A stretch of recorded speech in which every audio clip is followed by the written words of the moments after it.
Valentine's Day is coming up, so I want to talk about love from a chapter in one of my favorite books, Love Does by Bob Goff.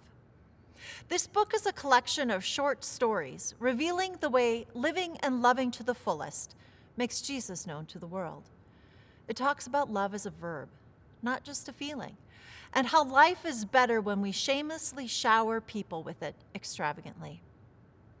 After all, Jesus changed the world with extravagant love, and he commands us to do the same by saying, "Greater love has no one than this, than to lay down one's life for their friends. You are my friends."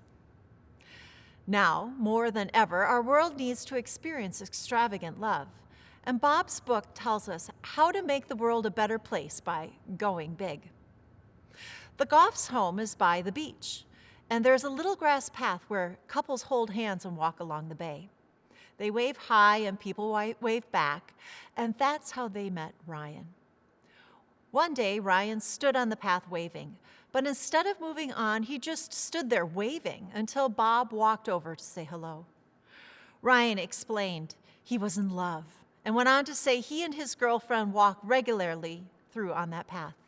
It was their favorite place, so could he use their yard to propose? Bob thought it was a fantastic idea. So Ryan happily left, half floating down the grassy path. A few days later, this stranger, Ryan, approached Bob again, wondering if they could have dinner in their yard on that big night. Each day, Ryan asked for something more, growing into having 20 friends over to serve dinner, followed by music, dance, and Ryan eventually wondered if Bob could take them out on his boat so he could pop the big question under the stars. Very romantic and quite audacious. But love does that. Then love got bigger because Bob devised a surprise for Ryan by enlisting a friend at the Coast Guard. And now I'll let Bob's book tell the rest. On that boat, we approached the perfect spot for Ryan to pop the question. In a total coup de grace, Ryan had 50 of his friends on the shore spell out, "Will you marry me?" with candles. With their flickering sign as his backdrop, Ryan got on one knee.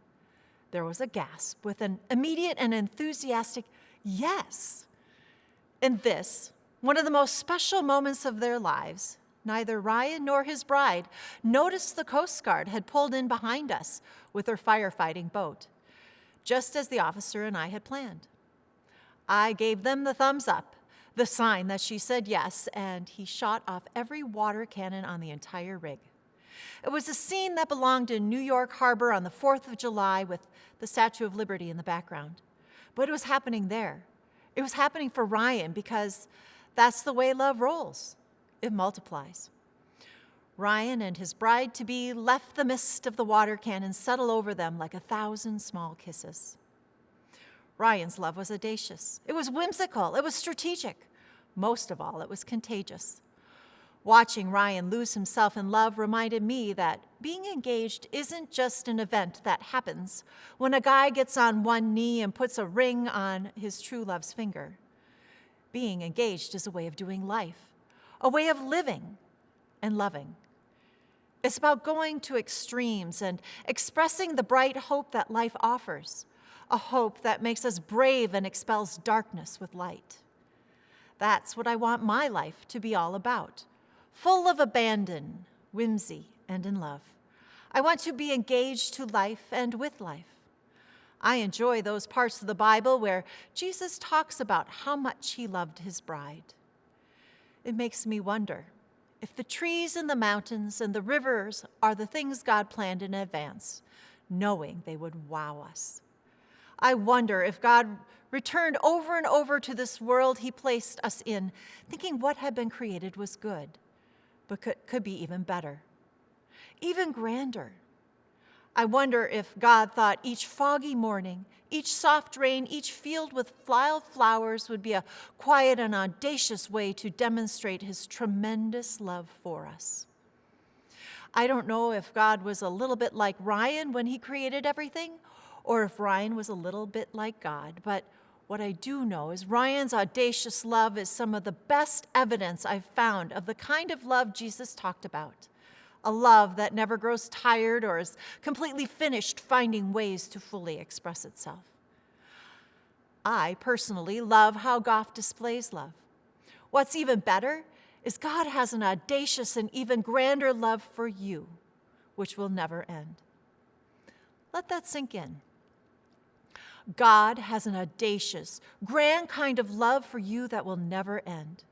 If we love because God first loved us, may we love one another with shameless, abandon, and whimsical love.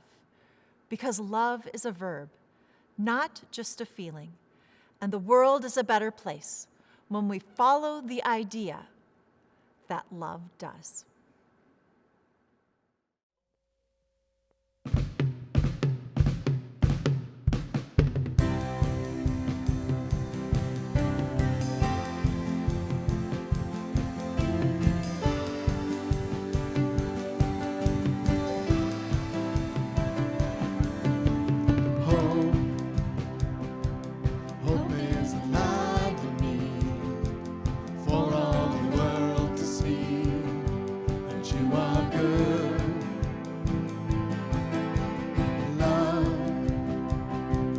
Love changes everything.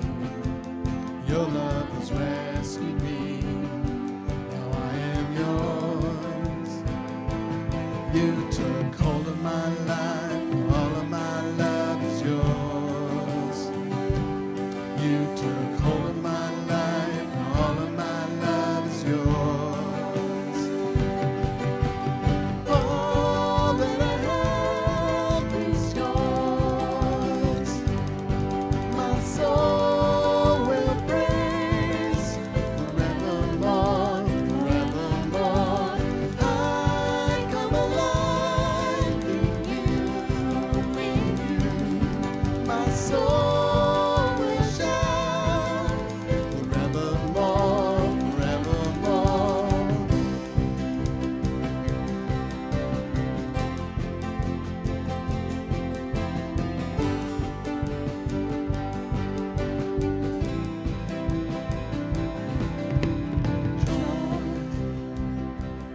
It is my joy to sing, to bring you an offering, for you are good.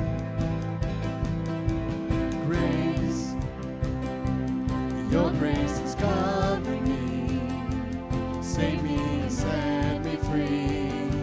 Now I am yours. You took hold of my life, all of my love is yours. You took hold of my life, all of my love is yours. All that I have is yours. My soul will praise forevermore, forevermore. I come alive in you. My soul will shout forevermore, forevermore, forevermore, forever I am yours. Forevermore, forever I am yours.